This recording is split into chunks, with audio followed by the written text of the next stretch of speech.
पूर्ण ब्रह्म सारी सृष्टि के रचनहार कुल मालिक कबीर देव जी, कबीर परमेश्वर जी की असीम कृपा से हमें ये सत्संग प्राप्त हुआ। पुण्यात्माओं, सत्संग का क्या अर्थ होता है? सीधी सी बात है, जहां पर सत्य का साथ हो, सत्य का आधार हो, उसको सत्संग कहते हैं। तो ये सत्संग अध्यात्म ज्ञान का प्रचार माध्यम जहां माना जाता है, अध्यात्म मार्ग का जो विचार दिया जाता है उसको सत्संग कहते हैं। और वो सच्चा हो, शास्त्र अनुकूल हो, प्रमाणित हो, उसको सत्संग कहते हैं। अभी तक जितना भी ज्ञान सुना था वो अज्ञान था। जब तक हमें वो तत्व ज्ञान प्राप्त नहीं हुआ, जैसे अन्य भी साथ संत, आचार्य, मंडलेश्वर, गुरुजन सत्संग करते हैं, श्रद्धालु वहां जाते हैं सत्संग सुनने के लिए, और वो उनके विचारों को सत्संग मानते हैं। लेकिन वो सत्संग नहीं है, क्योंकि उनको तत्व ज्ञान नहीं है। वो केवल दंत कथा, लोकवेद और शास्त्र विरुद्ध प्रचार करते हैं। वो सत्संग नहीं है। सत्संग केवल परमेश्वर ने आकर ही किया। कबीर परमेश्वर जी ने, असंग ब्रह्मांड के स्वामी ने इस सत्संग की जानकारी स्वयं आकर के प्रदान की। इस तत्व ज्ञान को स्वयं ही हमारे सामने रखा। लेकिन उस समय हम अशिक्षित थे, और हमारे गुरुजन जितने थे पवित्र हिंदू धर्म के, वो संस्कृत के तो विद्वान थे, लेकिन अध्यात्म ज्ञान में वो शून्य थे, 0/0 थे। उस समय हम परमात्मा के उस तत्व ज्ञान को, उस सत्संग को समझ नहीं सके, और हम परमेश्वर को सिंपल एक गुरु, संत और कुछ एक व्यक्ति, उनको केवल कवि तक ही सीमित किए हुए हैं। तो अब पता चला वो तो परमात्मा थे। तो उस समय परमेश्वर वही तत्व ज्ञान सुनाया करते थे जो आज दास आपको परमेश्वर का दिया हुआ वो ज्ञान सुनाता है। और परमेश्वर के दिए हुए उस ज्ञान को प्रमाणित करने के लिए कि ये सच्चा ज्ञान है, जो परमेश्वर कबीर देव जी ने, कबीर साहब ने 600 वर्ष पहले वर्णित किया था, अपने मुख कमल से उच्चारण करके वो सच्चिदानंद घन ब्रह्म की वाणी बोली थी, वो तत्व ज्ञान बोला था, वो सच्चा था और सच्चा है और सच्चा ही रहेगा। उसके समर्थन में अपने उन पवित्र सदग्रंथों को दास आपके रूबरू करता है, जिनमें वो ज्ञान आज विद्यमान है और उस दिन भी था। जिस दिन परमात्मा के ज्ञान को ये नकली गुरु, केवल संस्कृत के वक्ता, ये कह करके नकार दिया करते थे कि कबीर अशिक्षित है, ये एक छोटी जाति का धानक है और इसको संस्कृत आती नहीं है, क्योंकि संस्कृत केवल ब्राह्मण ही पढ़ सकते थे और सभी सदग्रंथ संस्कृत में ही विद्यमान थे। उनका ये दाव लगा रहा, और हमें भी ये असमंजस हो जाती थी कि सचमुच कबीर साहब संस्कृत नहीं पढ़े, और इस कारण से ये सदग्रंथों को तो नहीं समझ सकते। और जो हमारे गुरुजी, इस पवित्र हिंदू धर्म के गुरुदेव, ये शंकराचार्य माने जाते, आदि शंकराचार्य थे, उनसे ही ये ज्ञान शुरू हुआ जो पूरे हिंदू समाज में समाया हुआ है। उनसे सुनकर ज्ञान को आगे ब्राह्मण लोग अपने अपने क्षेत्र में यही प्रचार किया करते थे। अब वो क्या ज्ञान देते थे कि श्री ब्रह्मा विष्णु महेश ये अविनाशी हैं, इनकी कोई माता पिता नहीं। परमेश्वर कबीर देव जी 600 वर्ष पहले कहा करते, ये नाशवान है, इनकी जन्म मृत्यु होती है, ये पूजा के योग्य नहीं, ये परमात्मा नहीं है। तो उस समय परमेश्वर का एक घोर विरोध करवा दिया इन नकली गुरुओं ने। परमात्मा सत्संग किया करते थे, सच्चा ज्ञान प्रदान करते थे, और ये नकली गुरु आचार्य ये शास्त्र विरुद्ध ज्ञान प्रदान किया करते थे। अभी तक इनका बोलबाला रहा, क्योंकि हम सदग्रंथों से अपरिचित थे। आज दया करी उस परमपिता परमेश्वर ने इस दास के ऊपर एक मेहर की, आप पुण्यात्माओं के लिए इस दास को तैयार किया, उन पवित्र सदग्रंथों को समझूं और फिर आपके रूबरू करूं। और आज हम शिक्षित हैं, सदग्रंथ लगभग सभी अनुवादित हैं। अनुवाद करता भी ये स्वयं ही है जो ये कहा करते ब्रह्मा विष्णु महेश अविनाशी है। तो पुण्यात्मा 21 ब्रह्मांड में सत्संग नहीं है इस दास के अतिरिक्त, इस बरवाला के अतिरिक्त। ये अभिमान ना समझना, ये सच्चाई समझना। अभिमान तो उस व्यक्ति को होता है जिसने अपनी कोई खोज की हो, अभिमान तो उसको भी नहीं चाहिए, लेकिन ये स्वभाव है, हो जाता है। लेकिन जो ज्ञान दास आपके समक्ष कर रहा है वो तो पहले परमात्मा ने हमें दे रखा था, बख्शीश कर रखा था। दास तो उसको समझा रहा है कि भगवान ने ऐसा 600 वर्ष पहले कहा था, और आज हमारे सदग्रंथों में भी प्रमाणित पाया, उस समय उनमें भी लिखा था। तो पवित्र हिंदू धर्म का जो प्रचार कहाँ से प्रारंभ हुआ? आदरणीय आदि शंकराचार्य जी से हुआ। ये आदि शंकराचार्य कौन थे? उन्हीं की जीवनी में लिखा है कि ये भगवान शंकर ही स्वयं अवतार धारक आए थे और माता के गर्भ से जन्म लिया। 8 वर्ष की आयु में ये दीक्षित हो गए थे, संस्कृत बचपन से ही पढ़ने लग गए थे, और 32 वर्ष की उम्र में इनकी मृत्यु हो गई थी रोग के कारण। इतना तो पुण्यात्माओं मानना पड़ेगा, इनका योगदान है इन महापुरुषों का, कि शंकराचार्य जी का जन्म उसमें होना एक वरदान सिद्ध हो गया हमारे लिए, क्योंकि उस समय बौद्ध धर्म का बहुत प्रचार हो रहा था, और शंकराचार्य जी ने बौद्ध धर्म का उसका विरोध किया था ज्ञान से, झगड़े से नहीं, ज्ञान से विरोध किया था। और उसका परिणाम ये निकला कि आज तक भक्ति जीवित रही।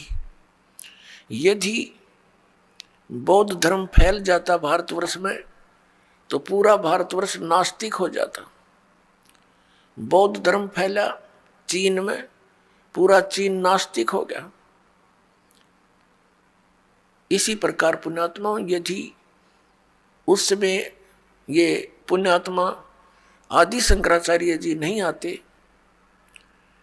तो आज हम राम का नाम भी नहीं लेते हैं। लेकिन बात वही रही कि आसमान से गिरे और खजूर में अटके, फिर लाभ क्या हुआ? शंकराचार्य जी ने हमें क्या ज्ञान दिया कि जीव ही ब्रह्म है। फिर दूसरा ज्ञान क्या दिया कि श्री शंकर भगवान परमात्मा है, विष्णु भगवान परमात्मा है, शिव भगवान परमात्मा है, ब्रह्मा जी परमात्मा है। ये अविनाशी हैं, इनकी जन्म मृत्यु नहीं होती। और ये इनके आदरणीय शंकराचार्यों के ये पूज्य इष्ट भी हैं, रामकृष्ण, श्री कृष्ण और भगवान विष्णु, भगवान शंकर आदि। ब्रह्मा जी की तो पूजा ये करते नहीं। आज का जो सत्संग आपके लिए रहेगा कि सत्संग 21 ब्रह्मांड में नहीं है, और सदग्रंथों का ज्ञान इस दास के अतिरिक्त या परमात्मा के अतिरिक्त या उन महापुरुषों के अतिरिक्त जो परमात्मा से परिचित हुए, साक्षात्कार किया उनका, वो चंद महात्मा है। पूरे विश्व में उनके अतिरिक्त पूरे विश्व में ज्ञान नहीं, अध्यात्म ज्ञान नहीं उनको, वेदों और शास्त्रों का ज्ञान नहीं। तो फिर सत्संग खाक करे उनने, उल्टा पाठ पढ़ा दिया। अब आपको दिखाते हैं कि शंकराचार्य जो परंपरा है, इसमें क्या पूजा होती है, ये क्या सत्संग सुनाते हैं और किसको ये पूज्य मानते हैं। पुण्यात्माओं, एक विशेष मेहर है मालिक की कि आज मानव समाज को वो सच सुनने को मिल रहा है जिसकी हमें बहुत पहले आवश्यकता थी। फिर भी हम शुक्र मनाते हैं उस परम पिता कबीर भगवान का, जिन्होंने आकर के स्वयं दया करी हम दासों पर और ये तत्व ज्ञान समझा दिया। ये देखिएगा, एक पुस्तक है, एक पत्रिका, मासिक पत्रिका श्री माता, और ये Shri Mata communications private limited का प्रकाशन, आषाढ़ पूर्णिमा संवत 2066, जुलाई 2009, वर्ष 8, अंक 97, ये इनका यहाँ से प्रकाशित है। शंकराचार्य परंपरा संपोषिका, श्री विद्या साधक साहिका। इसमें शंकराचार्य परंपरा यहाँ से शुरू होती है। नारायणम पदम भुवम वसिष्ठम शक्तिम च तत्पुत्र पराशरम च व्यासम सुकम गौड़ पदम महांतम गोविंद योगेंद्रम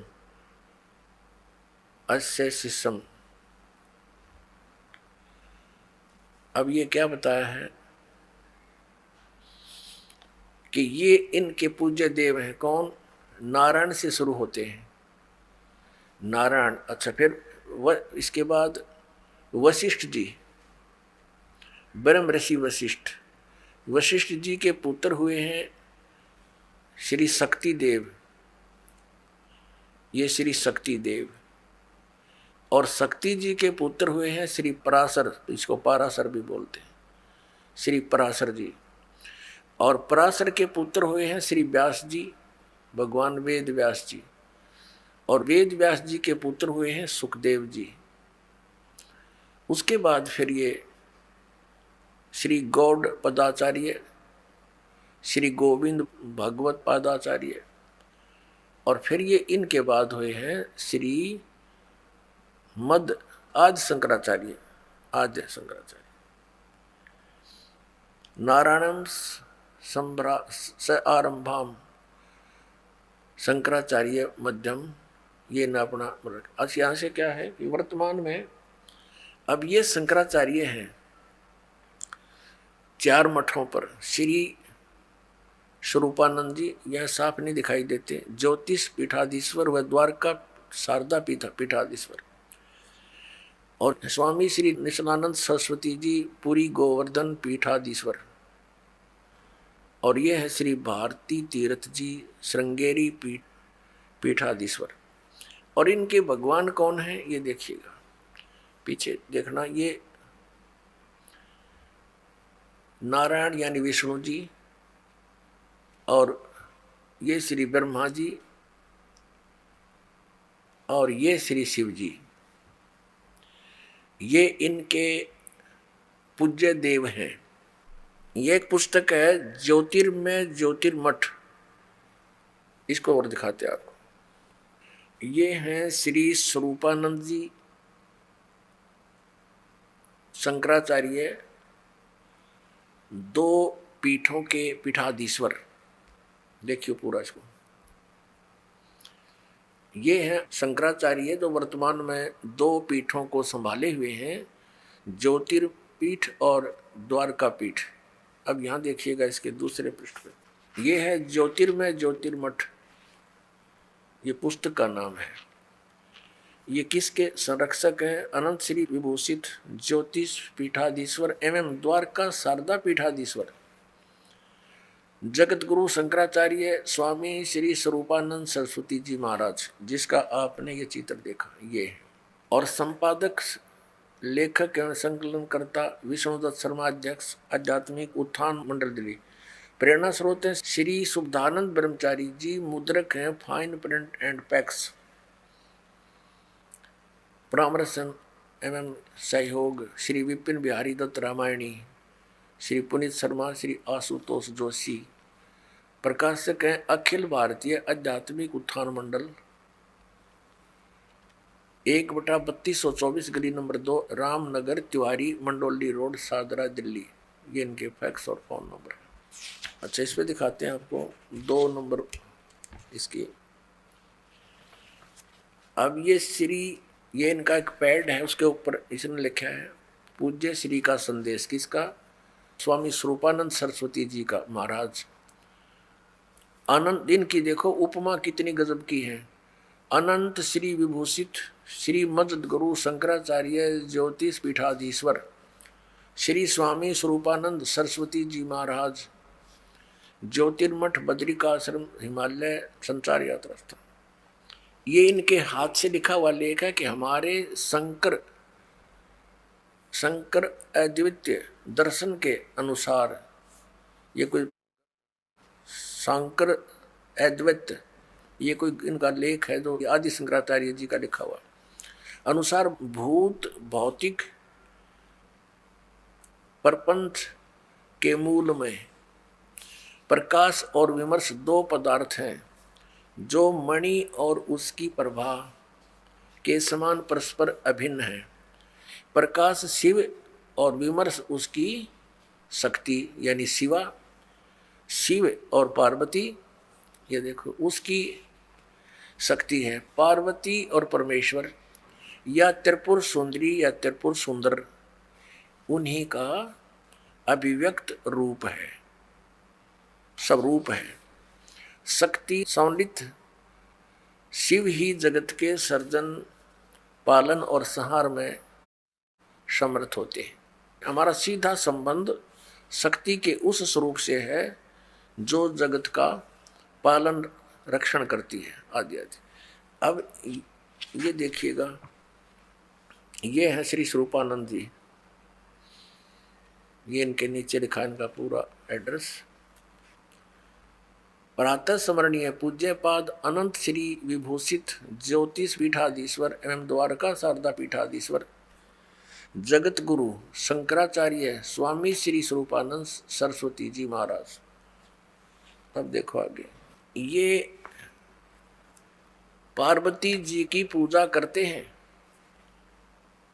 ये क्या बताते हैं? भगवती श्री राधेश्वरी त्रिपुर सुंदरी देवी, इसकी पूजा करते हैं। ये इसका प्रमाण आपके समक्ष है, देखिएगा। और भगवान शिव को भी ये समान आदर से देखते हैं। इसी पुस्तक के हम प्रश्न 9 पर आते हैं। ये ज्योतिर्मय ज्योतिर्मठ, इसी पुस्तक के हम इसके प्रश्न नंबर 9 पर पढ़ेंगे। वर्तमान में इन 4 मठों के 3 अधिकृत शंकराचार्य हैं। ज्योतिष पीठाधीश्वर एवं द्वारका पीठाधीश्वर पूज्य स्वामी अनंत विभूषित श्री स्वरूपानंद सरस्वती जी महाराज हैं, और गोवर्धन पीठाधीश्वर पूज्य स्वामी अनंत श्री विभूषित स्वामी निश्चलानंद जी सरस्वती हैं। और दोया के तो ये हो गए स्वरूपानंद जी, इन दोनों के, ज्योतिष पीठ के और द्वारका शारदा पीठ के, ये स्वरूपानंद जी और गोवर्धन पीठाधीश्वर पूज्य स्वामी अनंत श्री विभूषित निश्चलानंद सरस्वती जी महाराज और श्रृंगेरी पीठ के पूज्य श्री अनंत श्री भारत तीर्थ जी महाराज, ये तीनों ने 4 मठों को संभाल रखा है। अब इसके हम पृष्ठ 11 पर पढ़ेंगे। इसमें आदि शंकराचार्य जी का कुछ संक्षिप्त जीवन परिचय है। आदि गुरु शंकराचार्य संक्षिप्त जीवन परिचय। विश्व वंदनीय प्रातः साधना, अलौकिक मेधा, अद्भुत प्रतिभा, क्रांतिकारी रचनात्मक समन्वयात्मक प्रज्ञा, असाधारण तर्क कौशल आदि आदि। अब हम यहाँ से देखते हैं कि लगभग 2500 वर्ष पूर्व शंकराचार्य का जन्म चरमराती आस्था के युग में केरल प्रांत में पूर्णा नदी के निकट तट पर कालाड़ी ग्राम में धर्मनिष्ठ नंबूद्री शैव ब्राह्मण श्री शिव गुरु व धर्मपरायण सुभद्रा के घर हुआ। श्री शिव गुरु तैत्रीय शाखा के यजुर्वेदी थे। शंकराचार्य का जन्म शंकर के आशीर्वाद से हुआ, अतः उनका नाम शंकर रखा गया। गुरु परंपरागत मठों के अनुसार उनका आविर्भाव काल, उनका जन्म समय ईसा पूर्व 2508 या 476 वर्ष माना जाता है। 1 वर्ष की आयु में मातृभाषा में भावों का प्रगट, 2 वर्ष की आयु में पुराण कथाओं को कंठस्थ करना उनकी विलक्षण प्रज्ञा का परिचायक था। 3 वर्ष की अवस्था में उनका चूड़ाकर्म संस्कार हुआ। उसके बाद इनके पिता स्वर्गवासी हो गए 3 वर्ष की आयु। 5 वर्ष की आयु में गुरु गृह पढ़ने गए, जहाँ 8 वर्ष की आयु में ही वेद वेदांगों का पूर्ण अध्ययन कर लिया। अब हम इसको और ज़्यादा ना पढ़ें, अब हम आएंगे। आदरणीय आदि शंकराचार्य जी ने 4 मठों की स्थापना की और 10 प्रकार के सन्यासी बनाए, जो उनके द्वारा यानी आदि शंकराचार्य जी के द्वारा दिए गए ज्ञान को आगे प्रचार किया करते थे, और जिससे बौद्ध धर्म का वहाँ स्टॉप लग गया और इस ज्ञान का पुण्यात्माओं में प्रचार होना प्रारंभ हो गया। और ऐसे जोर शोर से प्रचार हुआ कि पूरे हिंदू समाज में ये ज्ञान आज तक ग्रहण है। अब आपको दिखाते हैं। आदि शंकराचार्य जी ने बहुत सारे ग्रंथ अपने अनुभव के बनाए। उनमें से एक है मठ आमनाय महाअनुशासनम। इसको दिखाते हैं आपको। ये है मठ आमनाय महाअनुशासनम, आदि श्री शंकराचार्य विरचितम। आदि शंकराचार्य जी द्वारा इसकी रचना की। ये है आदि शंकराचार्य। ये 32 वर्ष की उम्र में इनका देहांत हो गया था। और ये हैं 4 मठ। एक ये ज्योतिर्मठ, ये लिखा है ये तो पूर्व हिमालय साइड में। और ये है शारदा द्वारका पीठ, शारदा द्वारका पीठ। और ये है श्रृंगेरी मठ। और ये है गोवर्धन मठ पुरी, जगन्नाथपुरी जिसको कहते हैं। और ये है ज्योतिर्मठ बद्री का आश्रम हिमालय। और ये स्थान दिखा रखा है कालटी, जहाँ पर शंकराचार्य जी का जन्म हुआ, वहाँ भी इनके नाम से कोई मंदिर बना हुआ है। इसके प्रकाशक कौन है देखिएगा। ये है श्री काशी, ये प्रथम पुष्प, ये वहाँ लिखा गया इसमें। आज श्री शंकराचार्य विरचितम मठ आमनाय महानुशासनम संपादक तथा भाषांतरकर्ता हैं डॉक्टर कामेश्वर नाथ मिश्र। आचार्य अध्यक्ष संस्कृत विभाग, अध्यक्ष शब्द विद्या असंकाय, केंद्रीय उच्च तिब्बती शिक्षा संस्थान, सारनाथ, वाराणसी उत्तर प्रदेश। श्री काशी विद्वत परिषद न्यास, केदार घाट, वाराणसी। प्रकाशक है ये वही आपको दिखा, और यहाँ है ये कहाँ से प्रिंट हुई है, Shri Mata कमर्शियस private limited B, 7/125, बाघहाड़ा, Kedar घाट, वाराणसी। ये इतना दूरभाष से। अब इनके आपको दिखाते हैं कौन कौन से मठ हैं। अब इसमें देखिएगा प्रश्न नंबर 12 पे इसमें क्या कहा है, इसका ऊपर वर्णन चला आ रहा है। इसमें इन्होंने निर्णय दिया है कि मठों की संख्या, इस प्रकार ग्रंथ में मठों की कुल संख्या 7 बतलाई गई है, जिनमें 4 भारत के 4 दिगंतों में स्थापित किए गए थे और उनका कार्य क्षेत्र भी बतलाया गया है। वस्तुतः लौकिक व्यवहार के लिए यही 4 मठ द्वारका शारदा पीठ, गोवर्धन ज्योतिष पीठ एवं श्रृंगेरी सम्मत है। शेष 3 मठ वैज्ञानिक विग्रह श्लोक नंबर 39 परिभाषित है। इनकी विग्रह कल्पना केवल विज्ञानात्मक है, भावनात्मक है, अर्थात यदि किसी मुमुक्षु को किसी सदगुरु आचार्य की शरण नहीं मिल पाई तो वे वह निर्देशानुसार अपने गुरु तथा पीठ की भावना करके मोक्ष मार्गी हो जाते। लौकिकी सत्ता न होने के कारण वे सुमेरु, स्वात्मा एवं निष्कल आमनाओं के आचार्य, योगपट और ब्रह्मचारी के नामों की निरुक्तियां नहीं हैं।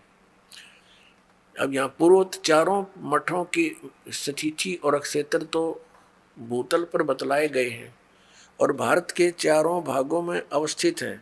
ऊर्ध्व दिशा तो ऊपर है, ऊर्ध्व ऊपर, आकाश में, स्वर्ग अथवा अन्य लोकों में यह मठ नहीं हो सकता।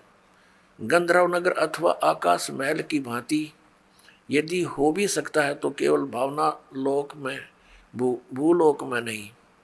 इसी प्रकार 4 मठों के ऋग्वेद, यजुर्वेद आदि 4 वेद बतलाए, अथर्ववेद और सामवेद गए हैं। ऊर्ध्व आमनाय सुमेरु पीठ के लिए निर्धारित वेद सूक्ष्म वेद श्लोक नंबर 42 है और 4 वेदों के अतिरिक्त इस नाम का कोई वेद सनातनी जगत में नहीं है। अब इसका कहने का भाव ये है कि जैसे 4 वेद हैं और एक पुस्तक है,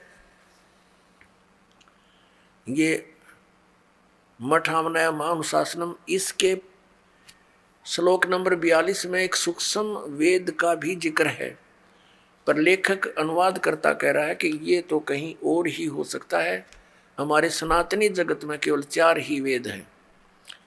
अब हम आगे आते हैं। अब इन 4 मठों पर पूरे हिंदू धर्म को ज्ञान दिया जाता है और जो आदि शंकराचार्य जी के द्वारा स्थापित हैं उनके द्वारा दिया गया ज्ञान है, वो किन किन मठों में कौन से वेद का पाठ होता है और कौन से देवी देवता की पूजा होती है, ये वर्णन दिखाते हैं। देखिएगा पुस्तक वही है, पुस्तक ये वही चल रही है, मठ आमनाय महानुशासनम। प्रश्न नंबर 33 पर शारदा मठ आमनाय, ये शारदा मठ के विषय में है। इसमें क्या बताया है, आदि शंकराचार्य द्वारा स्थापित पहला आमनाय पश्चिम दिशा में है, जिसको शारदा मठ कहा जाता है। ये आपको यहाँ दिखाया था, ये है शारदा मठ, ये वाला शारदा मठ द्वारका, ये द्वारका वाला, जिसको शारदा मठ कहा जाता है। इसका कीटवार संप्रदाय है, तीर्थ और आश्रम इसके सन्यासियों के पद अर्थात योग पट हैं। अच्छा, अक्षेत्र देवता देवी और प्रथम आचार्य यहाँ लिखे हैं इसके बारे में। इस अक्षेत्र का नाम द्वारका है और देवता सिद्धेश्वर है, सिद्धेश्वर, और देवी भद्रकाली है तथा आदि आचार्य विश्वरूप सुरेश्वर आचार्य, ये प्रथम थे जो उन्होंने स्थापित किए, सुरेश्वर आचार्य। और इसमें देखना ये क्या लिखा कि निर्मल तीर्थ गोमती है, यहाँ स्वरूप नामक ब्रह्मचारी सामवेद का वक्ता कहा गया है। इसमें सामवेद का ही पाठ होता है। आगे देखो, ये वही चल रहा है, उसी के बारे में चर्चा चल रही है ये। और इसका महावाक्य क्या है, ये प्रश्न नंबर 35 पर हम आगे हैं। इस शारदा पीठ का महावाक्य है, महावाक्य एवं गोत्र है। इस आमनाय का महावाक्य तत्वमसि, तत्त्वमसि, तत्वमसि है। इसका उल्लेख सामवेद अंतर्गत ये छांदोग्य उपनिषद का 6/8 ये श्लोक है, अध्याय 6 का श्लोक 8। ये छांदोग्य उपनिषद से लिया गया इन्होंने ये तत्वमसि। और यहाँ इसका निर्णय दिया है कि जो तत्वमसि इन 3 पदात्मक महावाक्य रूपी त्रिवेणी संगम में तीर्थ की भावना से स्नान करता है, अर्थात तत्वम पदों का शोधन करके महावाक्य के लक्ष्य अर्थ के चिंतन में तल्लीन रहता है, उसे तीर्थ नाम से कहा जाता है। ठीक,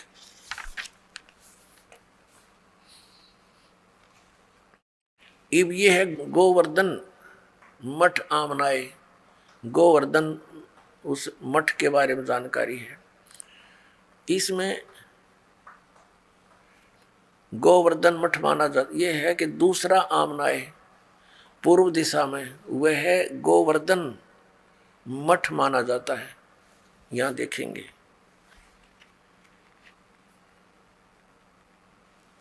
यह है गोवर्धन मठ यानी पुरी, गोवर्धन मठ जगन्नाथपुरी में।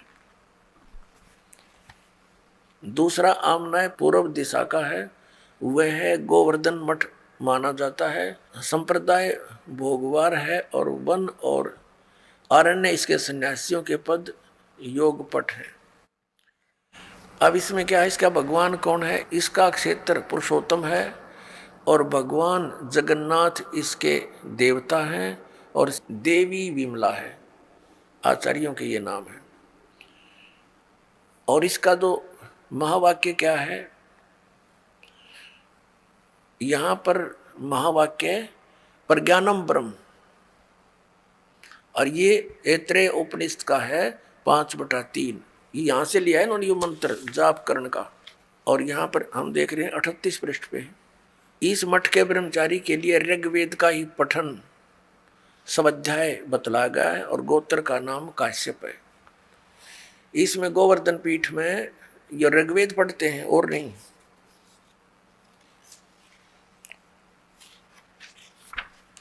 अब ये ज्योतिर्मय ज्योतिर्मठ आमनाय, इसका दूसरा नाम, तीसरा आमनाय उत्तर दिशा का है जो कि ज्योतिर्मठ है, अथवा उसका दूसरा नाम श्रीमठ भी कहा गया है। बद्री का आश्रम इसका क्षेत्र है। भगवान नारायण देवता हैं और देवी पूर्णागिरि जी है, पूर्णागिरि है। और तोटक आचार्य इसके प्रथम आचार्य कहे गए। और यहाँ इनका महावाक्य क्या है, अयम आत्मा ब्रह्म, ये मांडुक्य के उपनिषद का दूसरे अध्याय से लिया गया है, दूसरा श्लोक है। यह आत्मा ब्रह्म है, क्लियर कर दिया। अब देखते जाना इनके कारनामे करामात। आनंद नामक ब्रह्मचारी अथर्ववेद का उपदेशक होता है। अब चौथा देखो, ये है प्रश्न नंबर 44 पर। और श्रृंगेरी मठ आमनाय, ये चौथा है। चौथा दक्षिण दिशा में अवस्थित आमनाय है, मठ का नाम श्रृंगेरी है, संप्रदाय भूरीवार है और गोत्र भूर्भुव है। इसमें सरस्वती आदि सन्यासी रहते। रामेश्वर नामक क्षेत्र है, भगवान आदि वारा है, आदि वारा इसका देवता है। और इस मठ की देवी कामाक्षी हैं। और इनका महावाक्य क्या है? यजुर्वेद यहां पढ़ा जाता है, ब्रह्मचारी चैतन्य नाम का होता है। और जो यजुर्वेद का स्वाध्यायी होता है, इसका ही महावाक्य अहम ब्रह्मास्मि वरहद उपनिषद का 3/4/10 कहा गया, या इस वरहद उपनिषद से लिया गया यू अहम ब्रह्मास्मि, और नाम वेदों का ले रही है। अब इन शंकराचार्यों द्वारा कैसा ज्ञान दिया जाता है, थोड़ी सी एक झलक दिखाते। ये पुस्तक है हिमालय तीर्थ,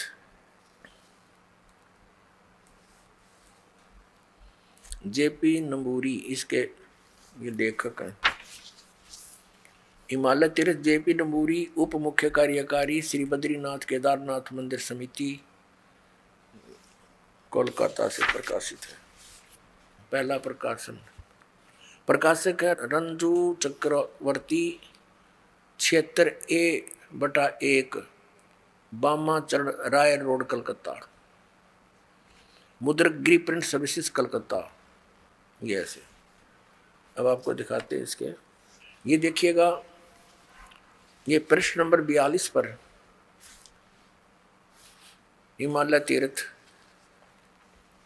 शंकराचार्य, ये शिव रहस्य नामक कोई पुस्तक है। बौद्ध मीमांसक मंत्र अर्थात कलयुग के 3000 वर्ष व्यतीत होने पर बौद्ध मीमांसकों के मत पर विजय प्राप्ति के लिए शंकर यति के रूप में आविर्भूत होंगे। आविर्भूत यानी कलयुग जब 3000 वर्ष बीत जाएगा तब शंकराचार्य का जन्म होगा, और उनका जन्म ऐसे ही हुआ 3000 वर्ष बीत जाने पर।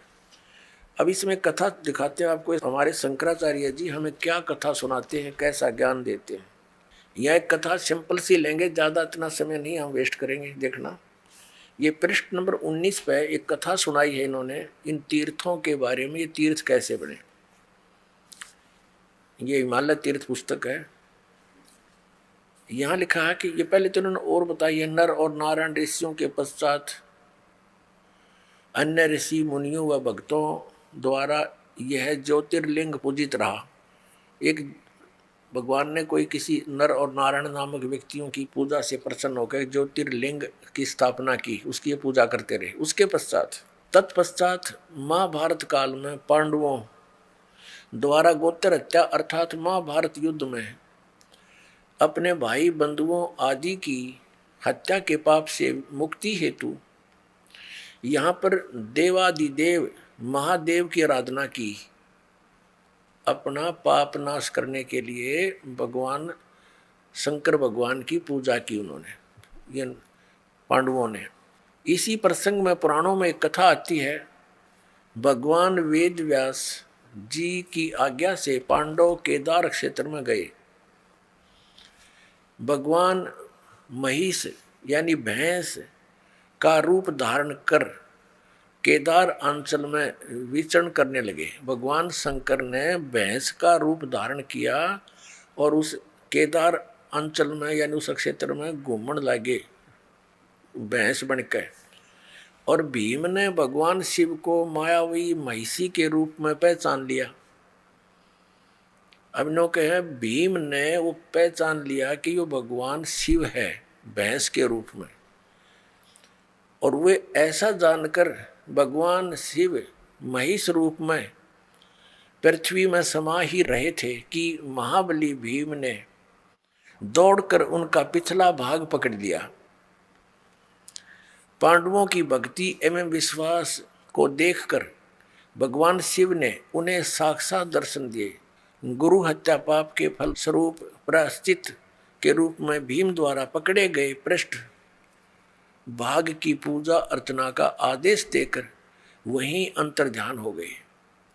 पृष्ठ माने पिछला हिस्सा, भैंस का पिछला, मैं बताऊंगा आपको डिटेल से। पृष्ठ भाग ने शिला का रूप धारण किया, पत्थर बन गया फिर पिछला हिस्सा। अब ये क्या कहना चाहते हैं कि जब इन पांडवों को श्री कृष्ण जी ने आदेश दे दिया था कि तुम्हारे ऊपर एक भयंकर पाप है, जो महाभारत में तुमने बंधुघात किया, गुरुजन मार दिए, कितना अत्याचार किया, इसके मोक्ष के लिए तुम हिमालय में जाओ और वहाँ तपस्या करो अंतिम श्वास तक।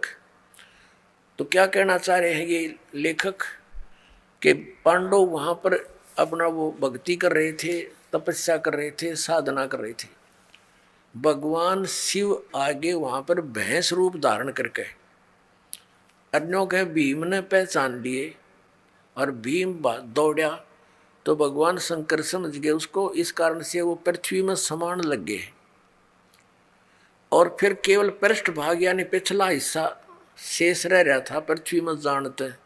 महाबली भीम ने पकड़ कर डांट लिया कसूती तरह, और वो फिर इतना बार रह गया, फिर वो पत्थर का बन गया।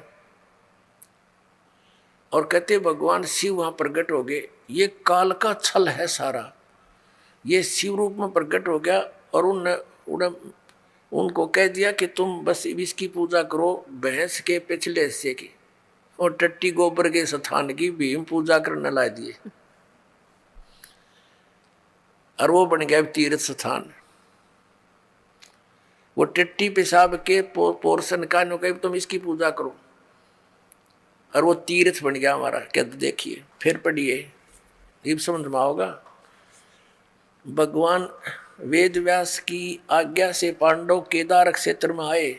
भगवान महिष यानी भैंस का रूप धारण कर केदार अंचल में विचरण करने लगे। भीम ने भगवान शिव की मायावी महिष के रूप में पहचान लिया, शिव को भैंस के रूप में पहचान लिया। वह ऐसा जानकर भगवान शिव महेश रूप में पृथ्वी में समा ही रहे थे कि महाबली भीम ने दौड़कर उनका पिछला भाग पकड़ दिया।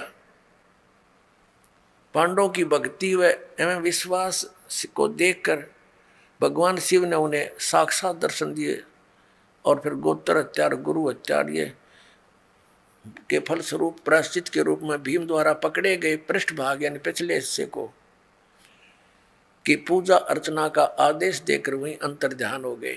पृष्ठ भाग ने शिला का रूप धारण कर लिया, पत्थर बन गया पिछला हिस्सा, तो पांडवों द्वारा पूजित हुआ। पांडव लाग गए उसने टट्टी पेशाब के पोर्शन ने पूजन ये भगवान, ये थे हमारे शंकराचार्य जी का ज्ञान। ये देखो ये काल का जाल है सारा। आगे फिर जो भैंस रूप में भगवान शिव थे, कहते हैं वो पृथ्वी में समा गए, समाने लगे तो पिछला हिस्सा तो भीम ने पकड़ दिया, वो उड़े डट गया।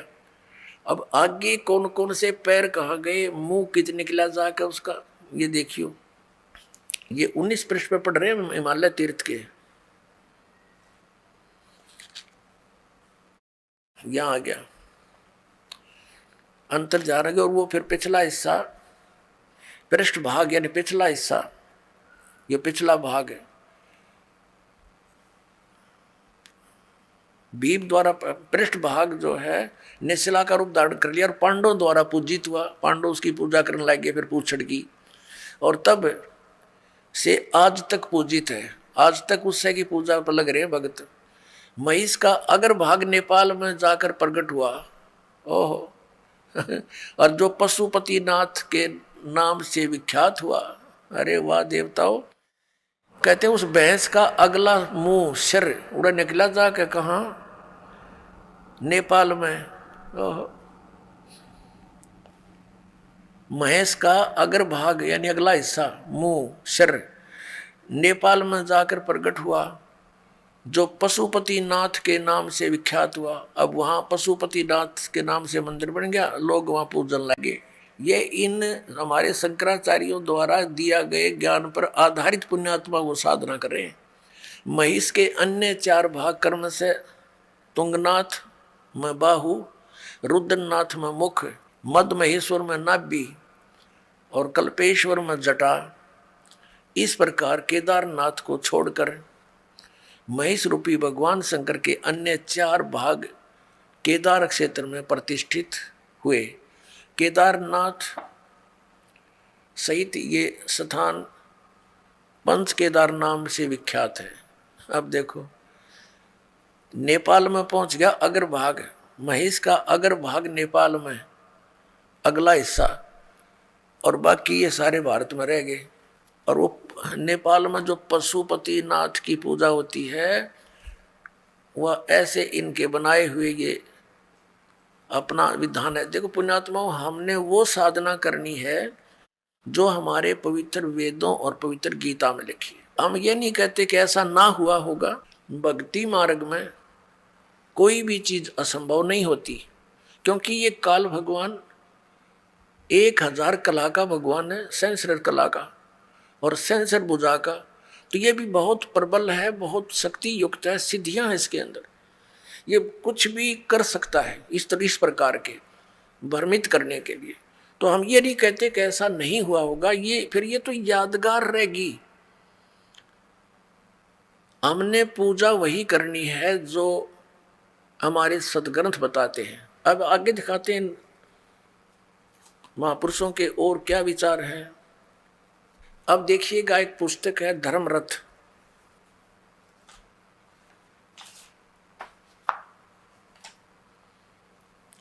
और ये स्वामी स्वरूपानंद सरस्वती जी, शंकराचार्य जी बैठे, 2 अनंत श्री विभूषित ज्योतिष पीठ पीठाधीश्वर एवं द्वारका पीठाधीश्वर जगत गुरु शंकराचार्य स्वामी स्वरूपानंद सरस्वती जी महाराज, और ये धर्मरथ के लेखक हैं। ये धर्मरथ पुस्तक स्वामी स्वरूपानंद सरस्वती जी महाराज गोस्वामी तुलसीदास कृत रामचरितमानस में वर्णित धर्मरथ सारगर्भित प्रवचन। प्रकाशक हैं इसके स्वामी सदानंद सरस्वती, शारदा पीठ प्रकाशनम, द्वारका, इतने, जामनगर गुजरात, दूरभाष इतने। धर्मरथ ये मुद्रक है अंबिका ऑफसेट, मीठापुर, 361345 ये कोई इनका नंबर है। प्राप्ति स्थान यहाँ पर। इसकी प्रस्तावना में लिखा है कि धर्मरथ नामक प्रकृत ग्रंथ पीठाधीश्वर अनंत श्री विभूषित श्री मजत गुरु शंकराचार्य स्वामी स्वरूपानंद सरस्वती जी महाराज के मुखारविंद से निश्रित वाक सुधा का सार संग्रह, यानी श्री स्वरूपानंद जी महाराज के द्वारा किए गए वर प्रवचन हैं। ये जो आपको दास अब सुनाने जा रहा है। अब देखिएगा इसके पृष्ठ नंबर 51 पर, धर्मरथ 51 पृष्ठ में हम यहां से पढ़ेंगे। जड़ बुद्धि में वह शक्ति नहीं जो आत्मा को जान सके, और यदि आत्मा बुद्धि के द्वारा जाना जाता है तो आत्मा हो गया ज्ञेय। ब्रह्म किसी का दृश्य बन नहीं सकता।